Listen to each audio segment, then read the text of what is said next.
እስራኤል ግን ለብዙ ጊዜ ነገሩ በሰላም እንዲያበቃ በተባበሩት መንግስታትም በኩል በዓለም አቀፍ የአቶሚክ ቦምብ ወይም የአቶሚክ ኢነርጂ ኤጀንሲም በሆነው በኩል በአውሮፓ አንድነት ድርጅትም በአሜሪካን መንግስት በኩል ብዙ ጥረት በሰላም ነገሩ እንዲያበቃና ኢራን ከዚህ ዓላማዋ ከዚህ ርዕዮተ ዓለሟ እንድትተው ጥረት ተደርጓል።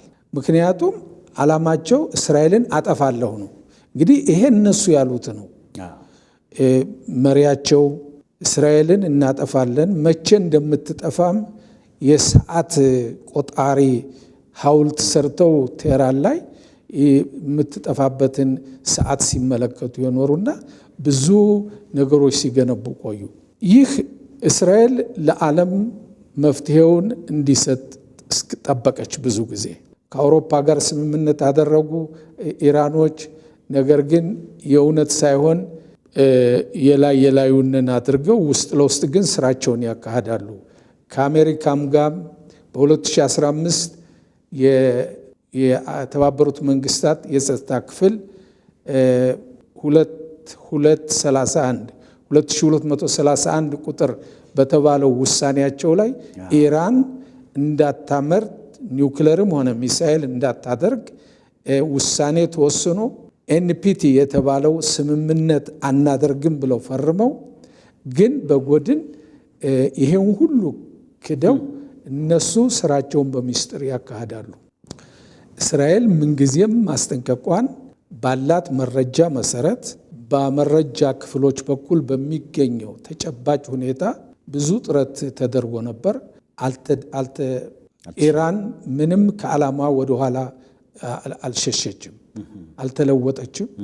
የመጨረሻ ሙከራ የተደረገ የትራምፕ የአሜሪካ ፕሬዚዳንት ከመጣ በኋላ 61 ቀን ስጡኝ፣ በዚህ 60 ቀን ውስጥ ስምምነት አደርጋለሁ ብለዋሉ። ጊዜ ተሰጣቸው። ነገር ግን ከአሜሪካኖች ጋር ድርድር እያደረጉ እነሱ ግን በአፋጣኝ ሁኔታ ቦምብን ቶሎ ለመስራት ሚሳኤሎችን ከ10 ሺህ እስከ 20 ሺህ ሚሳኤሎችን በማምረት እስራኤልን ለማጥፋት ሩጫ ጀመሩ። እንግዲህ ብዙ ይባላል። ዛሬ ስለ እስራኤል የማያወራ ሚዲያ የለም። የግድ ነው። አንዳንድ ኢሹዎች ዓለም አቀፍ ይዘት አላቸው። ምክንያቱም ለምሳሌ ከተወሰነ ዓመት በፊት አንድ ወረርሽኝ መጥቶ ነበር። ዓለምን ሁሉ ስላናጋ መንፈሳዊውም ሴኩላሩም ሚዲያ እሱን ተናግሯል። አሁንም ይሄንን እየሰማን እኛ መንፈሳዊ ድርጅት ነን ብለን ልንተወው አያስፈልግም። ምክንያቱም የእስራኤል ጉዳይ ዓለም አቀፍ ይዘት ስላለው እንግዲህ ብዙ ነገር ስለተባለ ዛሬ አሁን በወቅታዊ ጉዳይ ላይ እንድንነጋገር ስለፈለግኩኝ ቀጥታ አሁን የቅርቡን ጊዜ እንድንወያይበት ነው የፈለግኩት።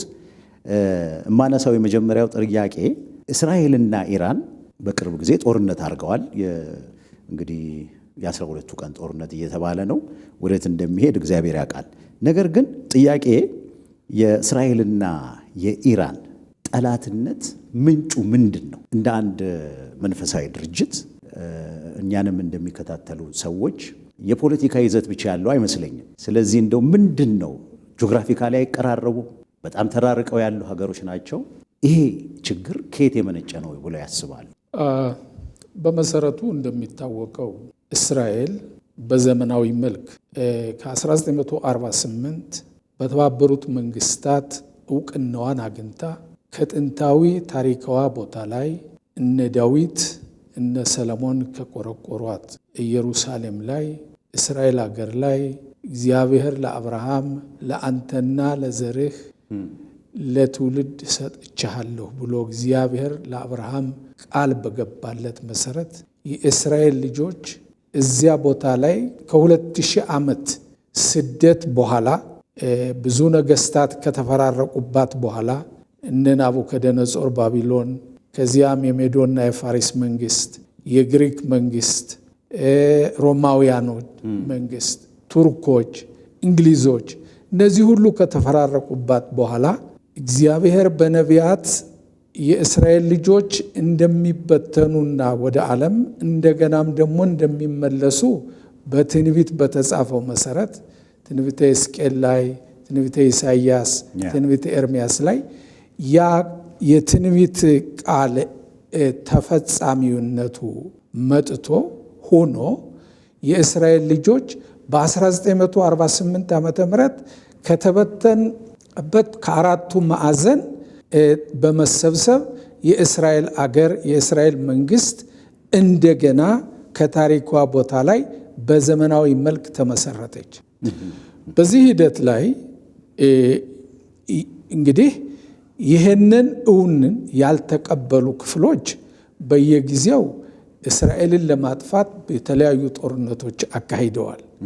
በ1949፣ በ1967፣ በ1973 እንደገናም አሁንም ደግሞ ጥቅምት 7 2023 የተደረገው ሙከራ እስራኤልን ለማጥፋት ነው።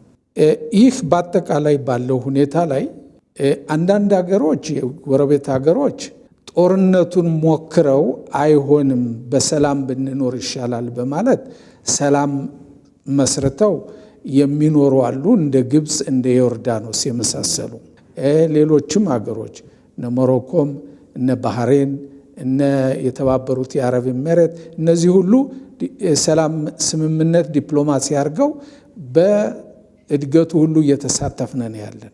የኢራን ስንመለከት በመሰረቱ የኢራን ህዝብና የእስራኤል ህዝብ መሰረታዊ የሆነ ጠብ የላቸውም። በታሪክ አንጻር ስንመለከተው ምክንያቱም እስራኤል በ1948 ከተቋቋመች በኋላ ጥብቅ ወዳጅ ከሆኑት ሀገሮች መካከል ኢራን የነበረች። ስለዚህ ኢራን እስከ 1979 ድረስ የእስራኤል አጋር የእስራኤል ዋና ወዳጅ አገር ነበረች። ሁለቱም ሀገሮች ይረዳዱ ነበር። ቀደም ብለን ደግሞ በመጽሐፍ ቅዱስ ዘመን ይሄርን እንደሆነ የፋርስ ተብሎ በሚጠቀሰው በየጊዜው ምንም እንኳ በመጽሐፍ ቅዱስ ተጠቅሶም እንደምናየው በዘመናዊውም ታሪክ ላይ እስራኤልን ህዝቦች ለማጥፋት የሚነሱ ጠላቶች ቢነሱም በጎ ደግሞ እነሱን የሚያድን ደግሞ እግዚአብሔር ደግሞ ያስነሳል ሰዎችን።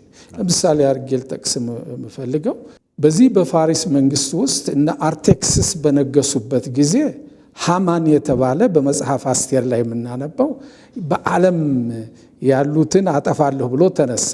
ከዚያው ከፋሪስ ደግሞ እስራኤሎችን ደግሞ የሚደግፍ ደግሞ ቂሮስ ደግሞ ተነሳ።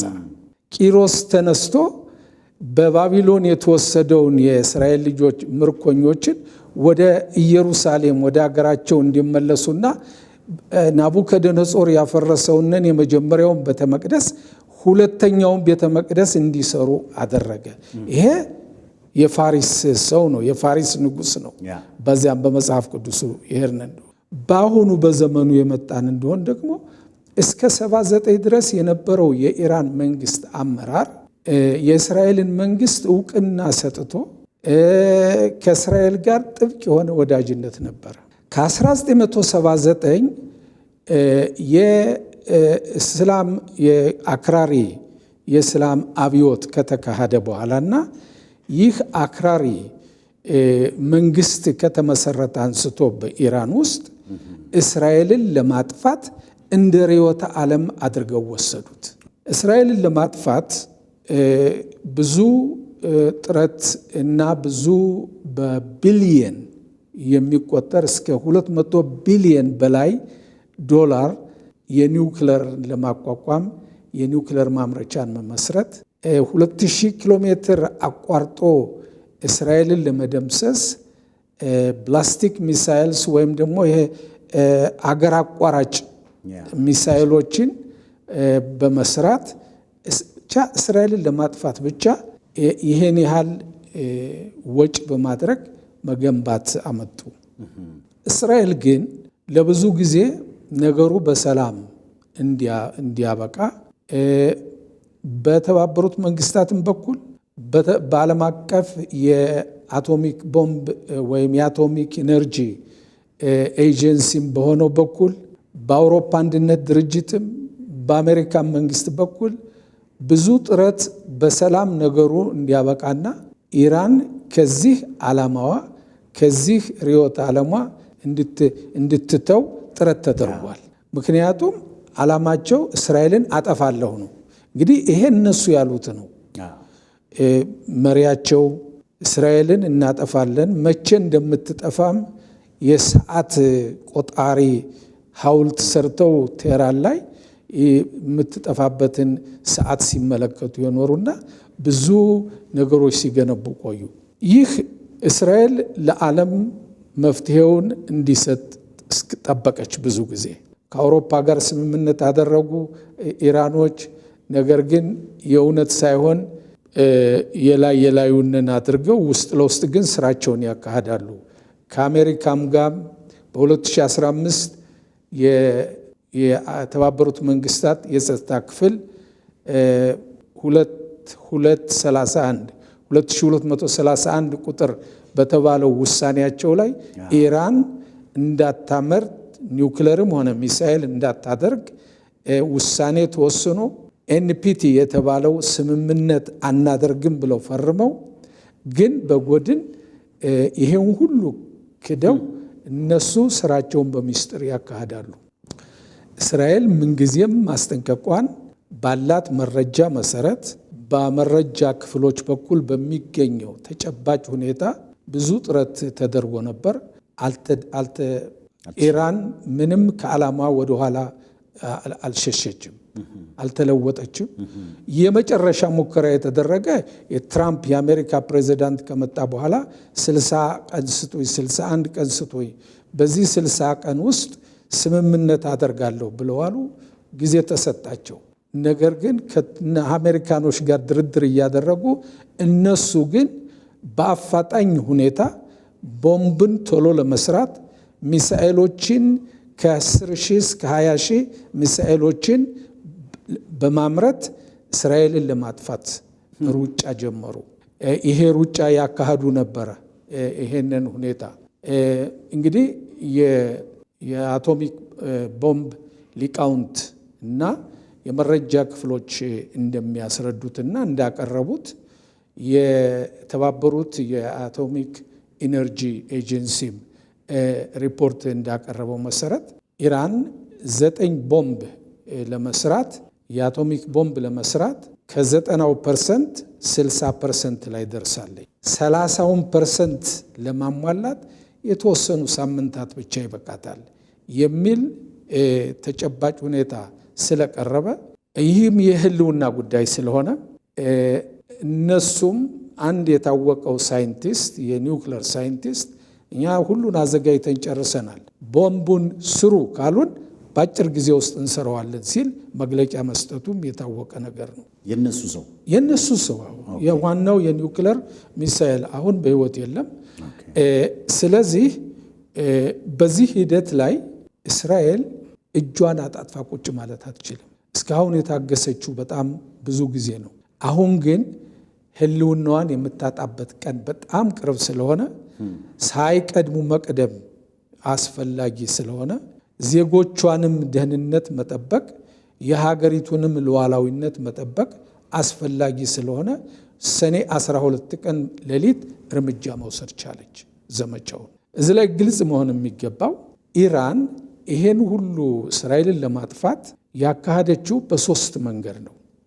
አንደኛው መንገድ ፕሮክሲስ ወይም ደግሞ ተላላኪ ሽብር ፈጣሪዎችን በእስራኤል ዙሪያ ማደራጀትና እስራኤልን ቀለበት ውስጥ አስገብቶ በግር ወረው እነ ኢራን በሚሳኤላቸው በሰማይ መጥተው እስራኤልን ለማጥፋት ነው። በደቡብ ጋዛን በላይ ሐማስን፣ በሰሜን ሂዝባላን፣ በሶሪያ ሻይት ሚሊሻዎችን፣ በኢራቅም እንዲሁም ሚሊሻዎችን አደራጅተው ከእስራኤል ውስጥ እንኳ በይሁዳና በሰማሪያ ቀበሌ ውስጥ ጂሃድን በማደራጀት አልፎም ደግሞ የሁቲ አማጽያንን የመን ላይ በማደራጀትና በሚሳኤል በማስታጠቅ ይሄ አንዱ እስራኤልን ለማጥፋት የሄዱበት መንገድ ነው።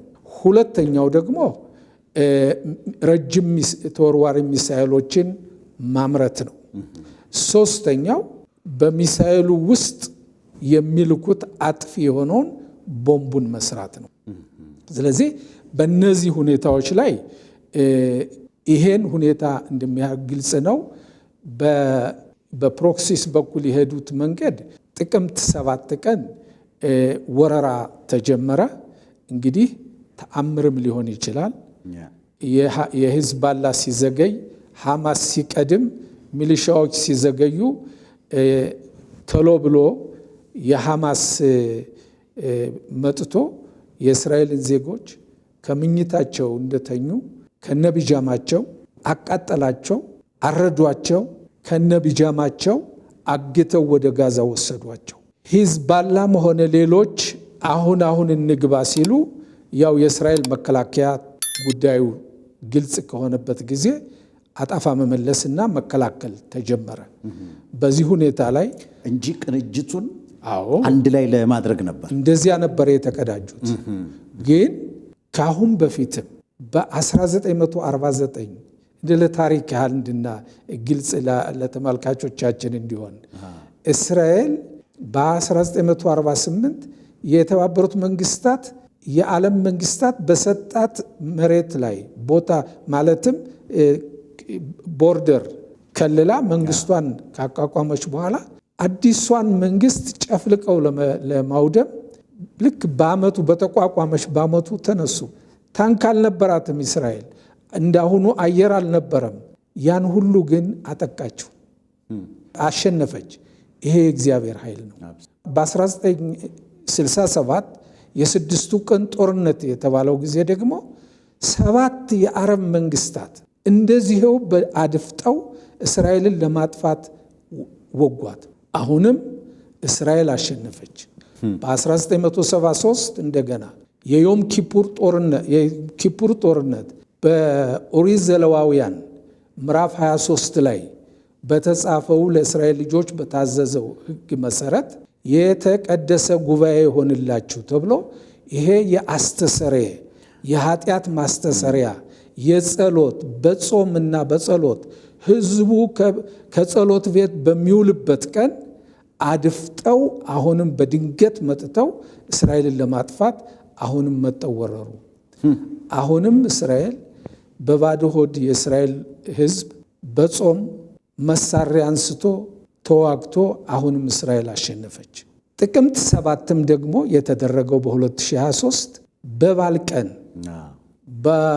በስኮት ወይም ደግሞ በሲምኻት ቶራ ቀን በዚያን ቀን የዳስ በዓሉ አብቅቶ የመጨረሻው እግዚአብሔር ለሙሴ ሕገ ኦሪትን በሲና ተራራ የሰጠበትን ያንን በዓል በሚከበርበት ጊዜ በዛን ጊዜ ሁሉም ጸሎት ቤት ማለው የሄዱት ገና ያልተነሱትም ምኝታቸው ላይ እያሉ በዓሉንም ደግሞ የሚያከብሩ በሙዚቃና በደስታ ደግሞ በዓሉን የሚያከብሩ ደግሞ ከሙዚቃ ቦታ ያሉትን መጥተው ይሄ ባልታሰበ ሁኔታ አደረገ እና ይሄ ሁሉ ነገር ስንመለከተው የእግዚአብሔር እርዳታ ከእስራኤል ጋር እንዳለ እናምናለን። ይሄ ሁሉ ቢሆን እስራኤል በኃይሏ ያደረገችው በኃይሏ ሳይሆን የእግዚአብሔር ኃይል ነው።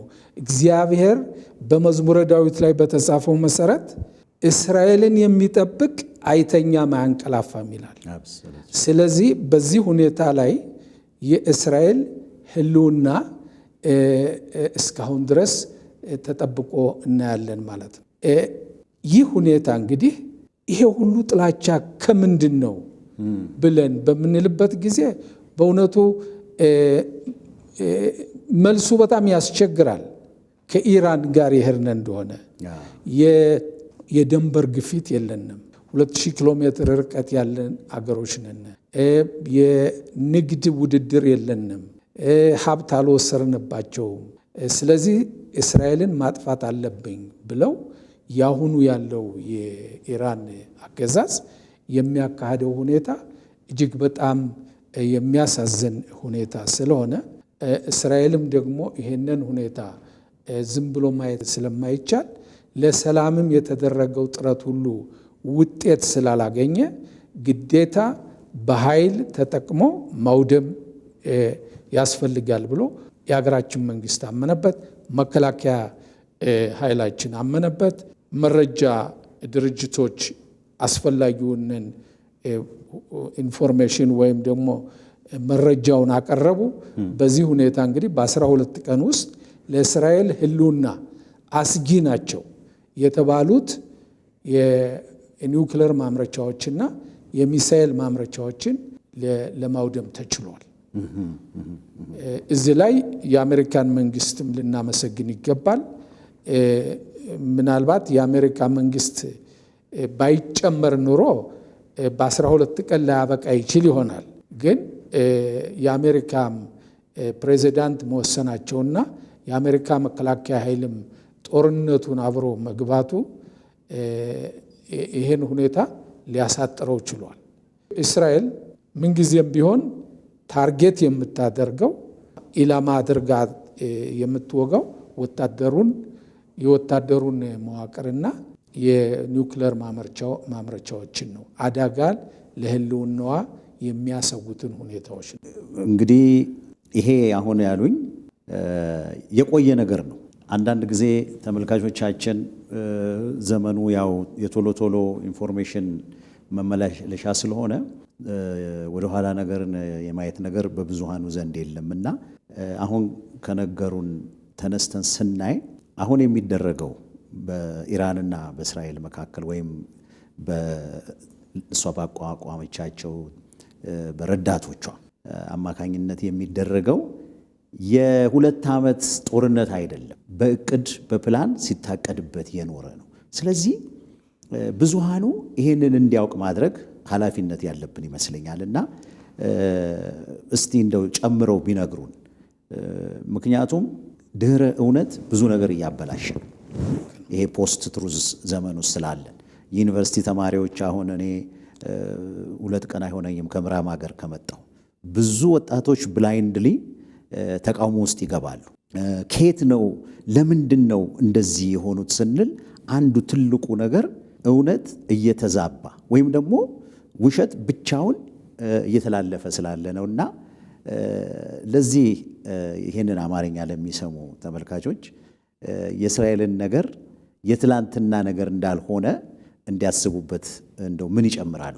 አዎ እንግዲህ ይሄ የእስራኤል በመካከለኛው ምስራቅ ውስጥ አዲስ ነገር አይደለም ያለው ሁኔታ። ቀደም ብዬ እንደጠቀስኩት እንዲያው በመጽሐፍ ቅዱስ ዘመን የነበረውን እንኳ ብንተው እስራኤል ከ1948 በዘመናዊ መልክ ከተቋቋመች አንስታ ያለው ሁኔታ ብዙ ጊዜ ቴክኖሎጂው እያደገ በመጣ ቁጥር በዓለማችን ውስጥ ፌክ ኒውስ ወይም ደግሞ እውነት ያልሆነን ነገር አስመስሎ በማቅረብ እስራኤል ወራሪ እንደሆነች፣ እስራኤል ጦር ጫሪ እንደሆነች አድርገው የሐሰት ዘመቻ አፓርታይድ እንደሆነች ጄኖሳይድ የማይባል ነገር የለም።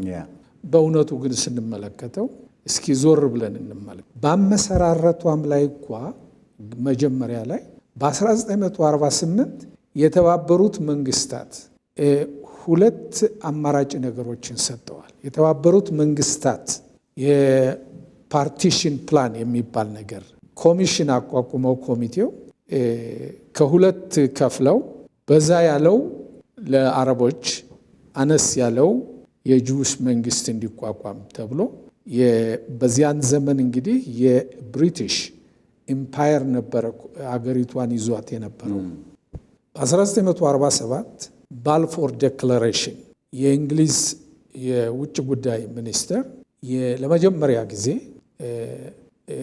በዚያው በአሁኑ ዘመን በአንደኛው ጦርነት በኋላ የሰጠው ምንድነው ለይሁዲዎችም ወይም ለጁሾች ለእስራኤሎችም የእስራኤል መንግስት ከታሪኳ ቦታ ላይ ሊሰጣት ይገባል የሚል ነው። ምክንያቱም ዞር ብለን ወደ ኋላ እንመልከት። ኦሪት ዘፍጥረት እንሂድ። እግዚአብሔር አብርሃምን ጠራ። እግዚአብሔር አብርሃምን መረጠ። ይህችን አገር ለዘርህ ለትውልድ ሰጥቻለሁ አለ። ስንት የአረብ መንግስታት አሉ? እዚህ አካባቢ ስንት የእስራኤል መንግስት አለ? የእስራኤል መንግስት አንዲት ብቻ ናት። 21 በላይ ግን የአረብ መንግስታት አሉ ከዚያ። ስለዚህ ይሄ ቦታ የእስራኤል እንዳልሆነ፣ እስራኤሎች ከዚያ ቦታ ምንም ታሪካዊ ይዞታ እንደሌላቸው አድርገው የሚያወሩ ፌክ ኒውስ የሚሉ አሉ። ግን ወደ መጽሐፍ ቅዱስ መሄድ ነው ትልቁ መነጽር። አጉልቶ እውነቱን የሚያሳየን መጽሐፍ ቅዱስ ነው። በኦሪቱም በመሳፍንትም በነቢያትም እንመልከት። ከዚያ ላይ ተጽፎ እናየዋለን ማለት ነው። በዚህ ይሄን እውነት የተው ይሄን እውነትም የማይቀበሉ በዘመናዊ መልክ በ1948 በዓለም አቀፍ ሕግ መሰረት የጸደቀውን እስራኤል ስትስማማ እነሱ አንስማማም አሉ። እስራኤል ተስማምታ የተባበሩት መንግስታት በሰጧት ቦታ ከልለው እዚያ ላይ የእስራኤል መንግስት አቋቋም። ይሄን እውነት ያልተቀበሉ ነው እንግዲህ አሁን ለምን ከመካከለኛው ምስራቅ ለምን የእስራኤል መንግስት ትኖራለች? መኖር የለባትም ማጥፋት አለብን ብለው የተነሱ ኃይሎች ነው እንግዲህ ይሄንንም በቴክኖሎጂውን በመጠቀም አሁን በተለይ ያለውን የቴክኖሎጂ እድገት በመጠቀም እውነትን በሐሰት እየሸፈኑ እስራኤልን ለማስጠላት ይሄ ሁሉ ሁኔታዎች አሉ። ያ ነገር ደግሞ ቀደም ሲል ደግሞ በዚህ 2000 ዓመት ስደት ውስጥ ደግሞ በሂትለር በኩል አውሮፓ ላይ የተደረገውን የ6 ሚሊዮን አይሁዳውያን ጭፍጨፋ አንርሳው። ይሄ ከምን መጣ?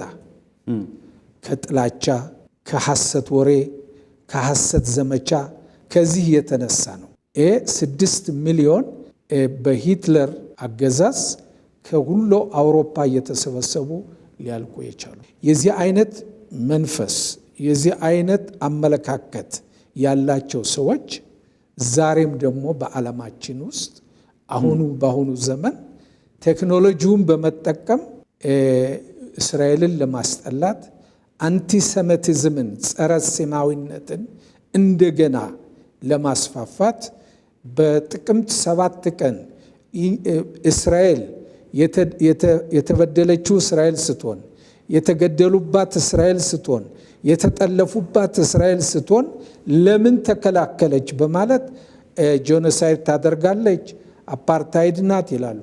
አፓርታይድ እኔ በእስራኤል በፓርላሜንት ውስጥ አገልግያለሁ።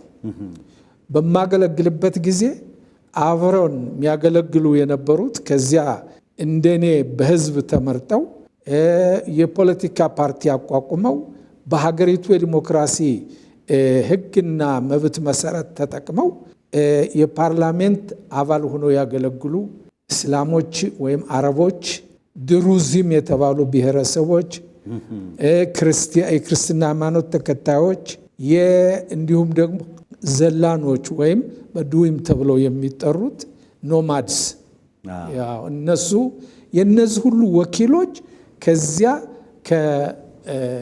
ከፓርላሜንቱ ውስጥ አሉ።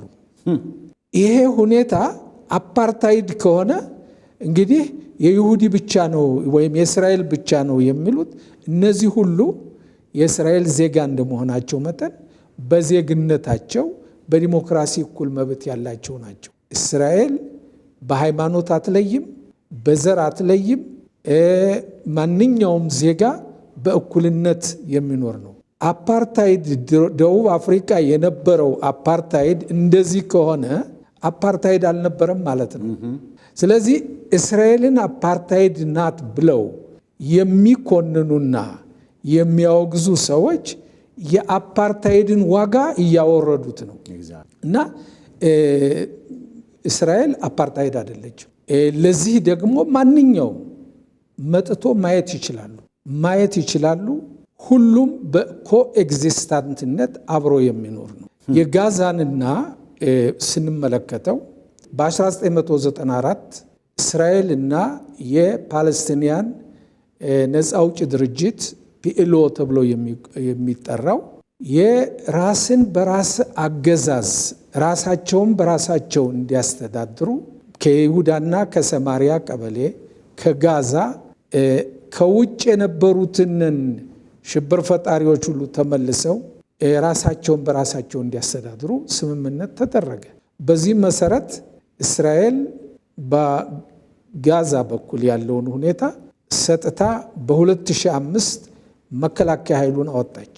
የጋዛ በ2005 እስራኤል ስትወጣ ሁሉም እምነት የነበረው ዩኒቨርሲቲ ይገነባሉ፣ ሃይቴክ ይገነባሉ፣ ግብርና ልማት ሁሉ ይገነባሉ፣ ጥሩ ጎረቤት ይሆናሉ የሚል ነው የነበረ። ነገር ግን በ2007 የፒኤልኦን አስወግደው በምርጫ ወይም በጉልበት ሐማስ ስልጣን ያዘ። እዚያ በኋላ ሁሉን ያለውን ሪሶርስ ወይም የምጣኔ ሀብት ምንጭ ሁሉ ሰው ሰራሽ ዋሻ መገንባት፣ ሮኬት መስራት፣ የእስራኤልን ከተማ መደብደብ፣ እስራኤልን ጠልፎ መውሰድ፣ በዋሻ እየመጡ አደጋ ድርሰው መሄድ፣ ይሄን የመሰለ ጉዳት ስቃይ ለእስራኤል ሕዝብ ሆነ። ግን እስራኤል ግን ማንም ሳያስገድዳት በራሷ ፈቃድ ራሳቸውን በራሳቸው ያስተዳድሩ በማለት ጥሩ ጉርብትና ይኖራል በማለት ይሄ ነበረ ሁኔታው። ግን የተቀበለው የእስራኤል ሕዝብ ምንድን ነው?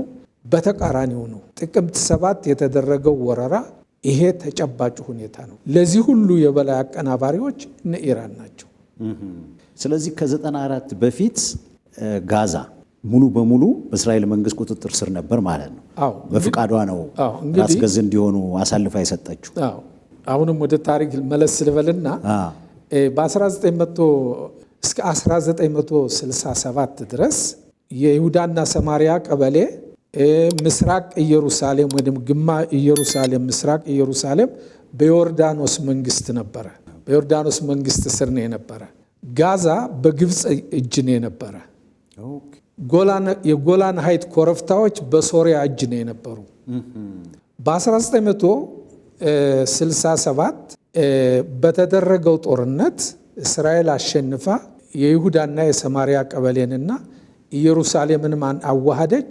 የይሁዳና የሰማሪያን ቀበሌም ታሪካዊ ቦታዋ ነው፣ የእስራኤል ነው።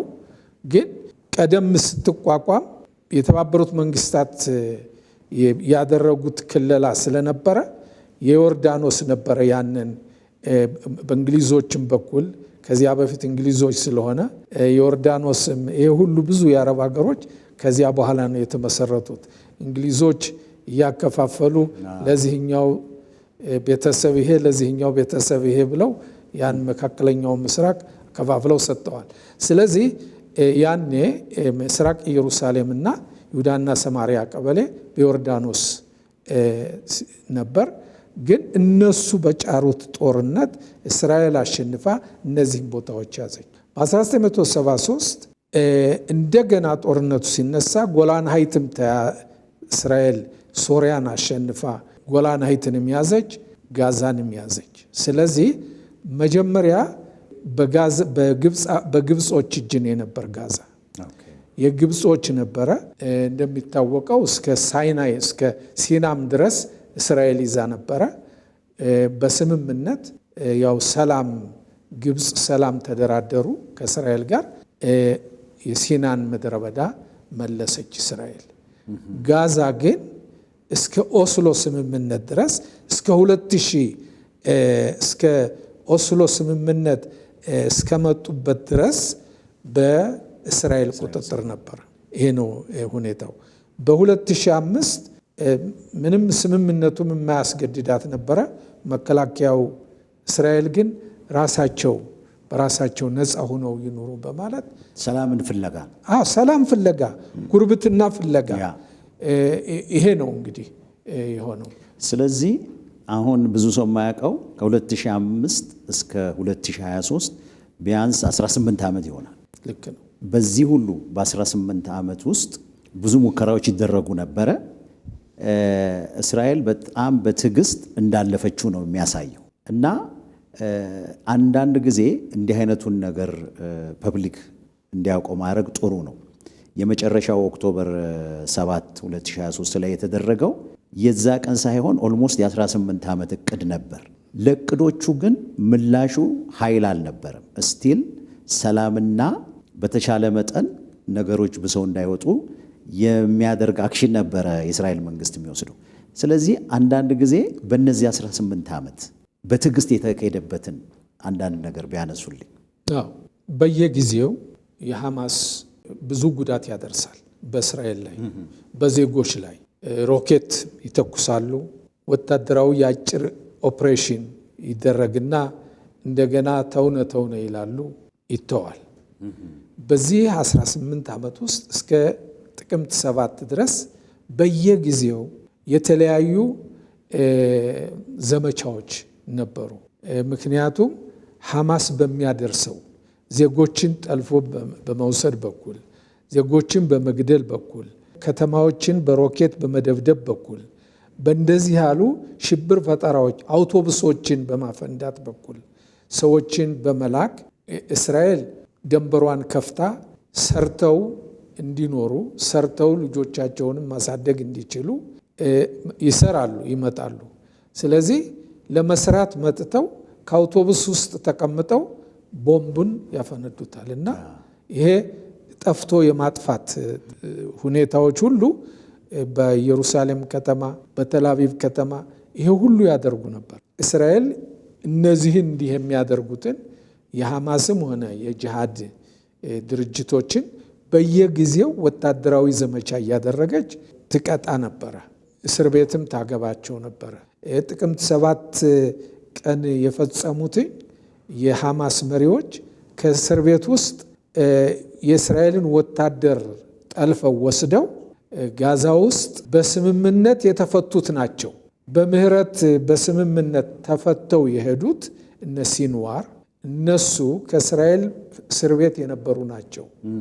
እነሱ ነው እንግዲህ ያቀነባበሩት ይሄንን ሁኔታና ጥቅምት 7 የተፈጸመው እና በየጊዜው ሰላምን አልሰጡም። የተጠበቀው ጉርብትና የተጠበቀው ራስ በራሳቸውን ማልማት አልተደረገም። በተቃራኒው የጥፋት መንገድ ነበር የሚሰሩት። የጥፋት መንገድን ነበር የሚገነቡት። ይሄ ሁሉ ቢሆን ግን እስራኤል ታግሳ ጥፋተኛውንን እየለየች ታስራለች፣ ትቀጣለች። በዚህ አይነት ሁኔታ ነው የቆየው።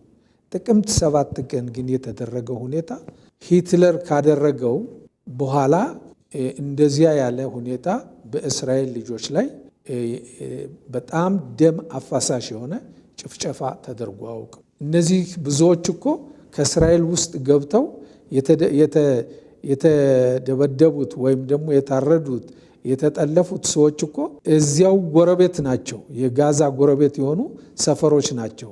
ጋዛውያን እኮ እዚያ ከ10,000 ከ15,000 ያላነሰ እኮ እየገቡ ከዚያ እየሰሩ ውለው የሚሄዱበት ቦታ ነው።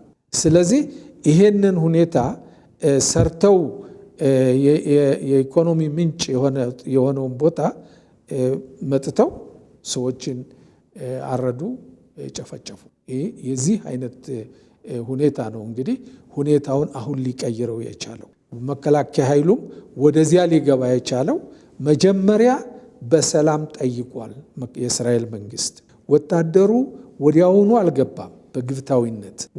መጀመሪያ የእስራኤል መንግስት የታገቱትን መልሱ ሲሉ በሰላም ጠይቀዋል። ነገር ግን ሐማስ አሻፈረኝ አልመልስም በማለቱ ምክንያት መከላከያ ኃይሉ 3 አጀንዳዎች ወይም 3 ዓላማዎችን በመያዝ ወደ ጋዛ እንዲገባ ተደረገ።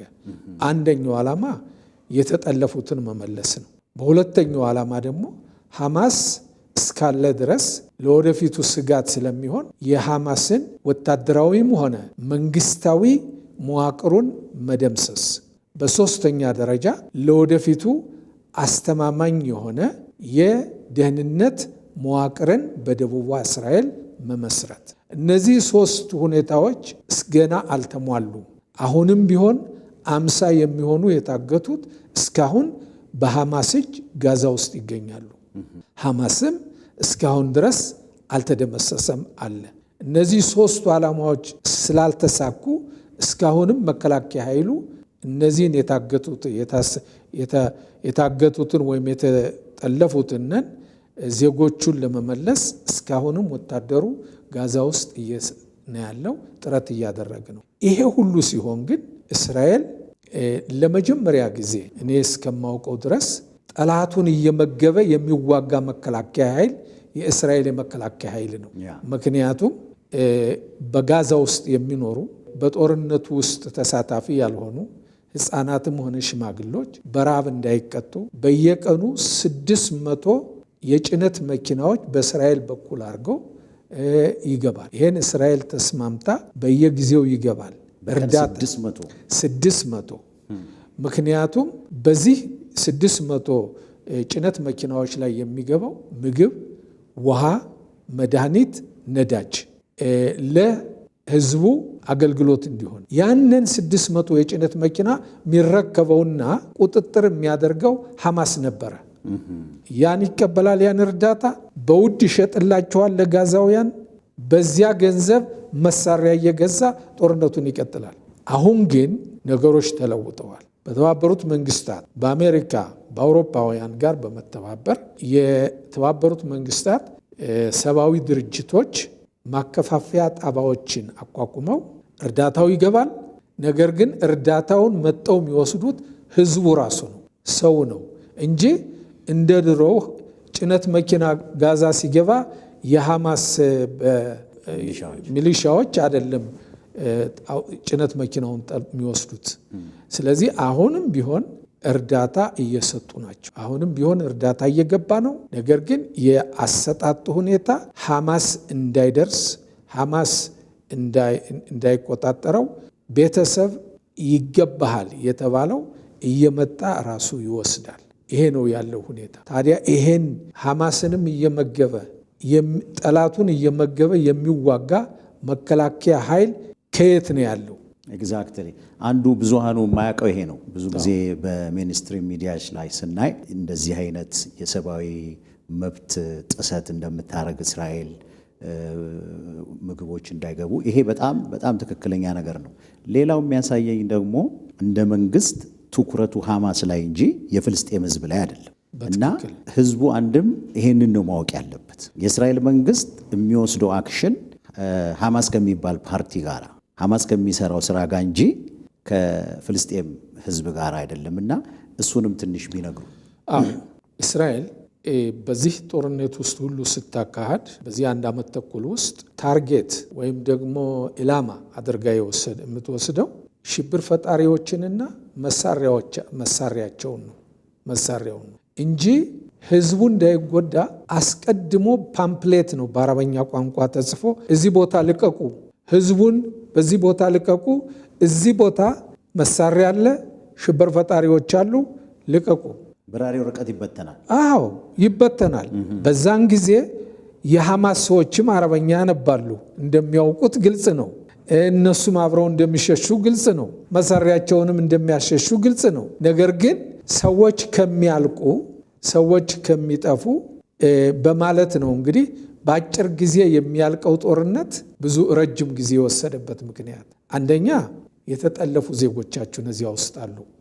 እነሱ እንዳይጎዱ ጥንቃቄ ይደረጋል። በሁለተኛም ደረጃ ደግሞ ህዝቡ ደግሞ በዚህ በሽብር ፈጠራው የማይሳተፈው የጋዛ ነዋሪ ሰዎች ደግሞ እነሱ ደግሞ ሰለባ እንዲሆኑ አይፈለግም። ስለዚህ ጦርነቱ የፈለገውን ጊዜ ይውሰድ፣ የሰው ነፍስ ግን ሚኒመም በሆነ ካዥዋሊቲ መዳን አለበት በሚል ሊባኖስም ላይ ሂዝባላ ሲደበደብ አስቀድሞ ፓምፕሌት እየተረጨ ነው፣ ወረቀት እየተነገረ ነው፣ ልቀቁ እየተባለ ነው። ይህን የሚያደርግ የትኛው መከላከያ ኃይል ነው? በተቻለ መጠን ጦርነት ምክንያቱም እነዚህ ሽብር ፈጣሪዎች መሳሪያው የሚደብቁት ከሰዎች መኖሪያ ጋር አብረው እዚያው መሃል ሆኖ ነው የሚተኩሱት። መሳሪያውንና ሮኬቱን ከመዋለ ሕፃናት ከሐኪም ቤት ከሆስፒታል ውስጥ ነው ዋና ጣቢያቸውን አድርገው የሚሰሩት። ስለዚህ ያንን ለመደምሰስ ከዚያ ውስጥ ያለው ህዝብ እንዳይጎዳ ግዴታ በአዋጅ መናገር አስፈላጊ። በዛን ጊዜ ያሸሻሉ ቦታቸውን። አሁን እንግዲህ እንደገና ደግሞ ያንን ቦታ ካሸሹት ደግሞ ለመሄድ እዚያ ደግሞ ልቀቁ ሲባል በዚህ አይነት ሁኔታ ሊጓተት ችሏል። በተለይ በጋዛ ውስጥ ያለው የጦርነት ሁኔታ እንጂ እስራኤል ያልታጠቁ መሳሪያ ያላዙ ሰዎችን አታነጣጥርም። አሁን እንኳ በ12 ቀኑ ጦርነት ውስጥ በኢራን በኩል ይሄርን እንደሆነ ቴሄራን ላይ እስራኤል ልቀቁ እያለች ነው ህዝቡን እንዳይጎዳ። ህዝቡን ልቀቁ፣ እዚህ መውደም ያለባቸው የሚሳኤል ማምረቻዎችና የኒውክለር ማምረቻዎች ቦታዎች አጠገብ ያሉ የሰፈሩ የሚኖሩ ሰዎች እንዳይጎዱ፣ ለዚህ ሁኔታ ሰለባ እንዳይሆኑ አስቀድሞ እስራኤል ልቀቁ ብለው ከዚያ በኋላ ነው የሚመጡ። ይሄ ጋዛ ብቻ አይደለም፣ ሊባኖን ብቻ አይደለም፣ ቴሄራን ኢራን ውስጥ ደግሞ እስራኤል እንደዚህ አድርገዋል። በተቃራኒው ግን ኢራን ግን ያነጣጠረችው ከየት ላይ ነው? ከሆስፒታሎች ላይ፣ ከህዝብ መኖሪያዎች ላይ፣ ከመዋለ ህፃናት ላይ፣ ከትምህርት ቤቶች ላይ እንደነዚህ ካሉ ቦታዎች ላይ ነበረ ያነጣጠረችው ሁኔታውን። በዚህ ሁኔታ ስትመለከቱት እውነቱ ማንኛው ሰብአዊ ማንኛው ጨካኝ መሆኑን በዚህ መረዳት ይቻላል። ይሄ እውነቱ ነገር ነው። በእስራኤል ከህዝብ መኖሪያዎች ላይ ሚሳኤሎች እየተወረወሩ ብዙ ሰዎች ሙተዋል፣ ብዙ ሰዎች ቆስለዋል፣ ብዙ ንብረትም ወድሟል። ይሄን ሁኔታ ግን አይደለም የሚናገሩት። እስራኤል እንደ ግፍ እንደሰራች አድርገው ይናገራሉ። ይሄ ነው እንግዲህ እውነቱን በሐሰት የሚሸፈነው።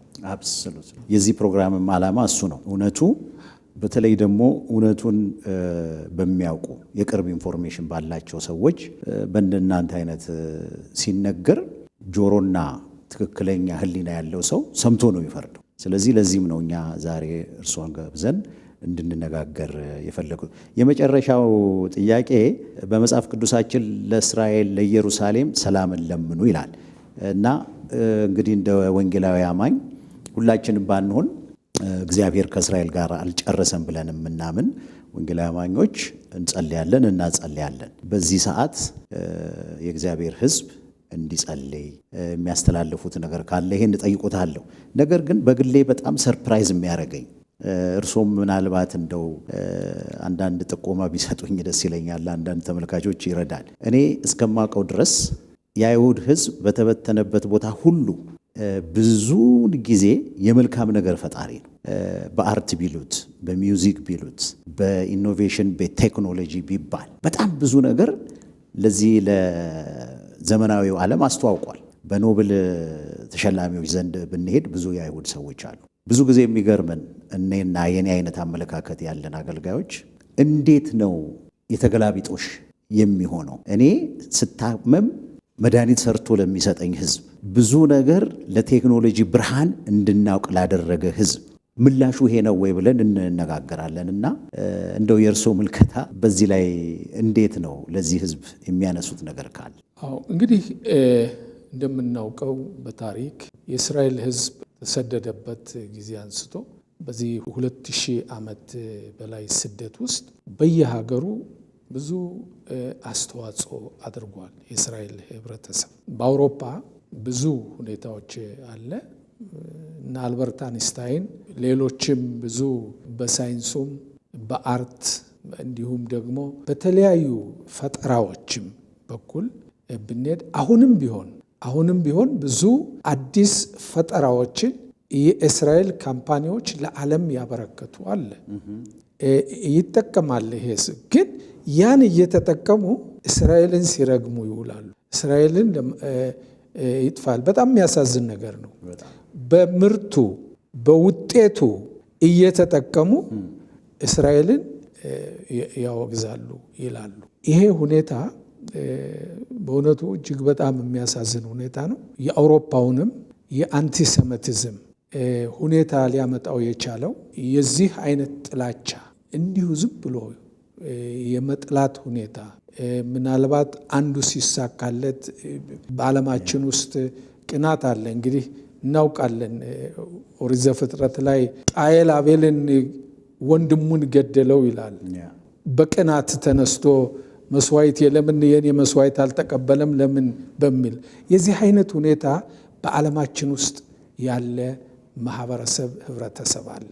ልክ አሁን እውነቱን ሸፍነው በሐሰት እስራኤልን የሚያስጠላ ሁኔታ ባለው የቴክኖሎጂ የዋትሳፕም ሆነ የኢንስታግራምም ሆነ ፌስቡክም ሆነ ኤአይም ሆነ የአርቲፊሻል ኢንቴሊጀንስ በእነዚህ ሁሉ እየተጠቀሙ ገልብጠው እስራኤልን አጥፊ አድርገው የሚናገሩት ሁኔታ አለ። ይሄ ሁኔታ እንግዲህ ያለ ጥላቻ ሁኔታ ነው። አንድ ነገር ግን በእውነቱ የምንመለከተው ይሄ ሁሉ ሲሆን የእስራኤል ህብረተሰብ የእስራኤል ማህበረሰብ ምንጊዜም ቢሆን ለሰላም፣ ለአብሮ ማደግ፣ ለአብሮ መበልጸግ፣ ለአብሮ መኖር ጥረት ያደርጋል። መንግስቱም ህዝቡ። አሁን ለምሳሌ ግብፅና ዮርዳኖስ የእስራኤል መራራ ጠላቶች ነው የነበሩት። ብዙ ጊዜ እነዚህ ቀደም ብዬ የጠቀስኳቸው 1949፣ 1967፣ 1973 የእነዚህ ሁሉ ጦርነት መራዦችና ዋና እነሱ የነበሩ ግን አሁን በትብብር ልማቱንም ሁሉንም በመስራት ላይ ነው ያለው። ከልብ ይሁን አይሁን ያ እንግዲህ ሁኔታው ነው። ግን ሰላም ሆኖ ሁሉም የጦርነትን ሁኔታ ትቶ በሰላም የሚሆን ነው። ሌላውም ደግሞ ሊሆን የሚችል ነገር ነው። አሁንም እስራኤል በመስራት ላይ ያለችው ከአሜሪካ መንግስት ጋር በመሆን ከሊባኖስ ጋር ሰላም ለመመስረት፣ ከሶሪያ ጋር ሰላም ለመመስረት፣ ከሳውዲ አረቢያ ጋር ሰላም ለመመስረት፣ ከካታር ጋር፣ ከኩዌት ጋር፣ ከኢራንም ጋር ይመጣል ጊዜው። ከሌሎች ሁሉ ጋር ሰላም አልፎም ከእስያ ሀገሮች ጋር ሰላም በመመስረት ለሰው ልጅ የሚበጀው ድህነትን ሊዋጋ የሚችለው የሰው ልጅ መረዳዳት ሊመጣ የሚችለው ሰላም ሲኖር ነው። ሰላም ከሌለ ሁሉም ነገር ሊሆን አይችልም። እስራኤል ደግሞ ጥያቄዋ የህልውና ጉዳይ ነው። ጥቅምት 7 ተአምር ባይሆን እግዚአብሔር ባይረዳ ጥቅምት 7ም እስራኤል ታልቅ ነበር እንደነሱ ሐሳብ። ስለዚህ ሰዎች መልካሙን ካሰብን የሰው ልጆች በእኩልነት ለመኖር ተራድቶ ለመኖር የሰላም አየር ለመተንፈስ በዓለም አቀፍ ደረጃ ሽብር ፈጣሪ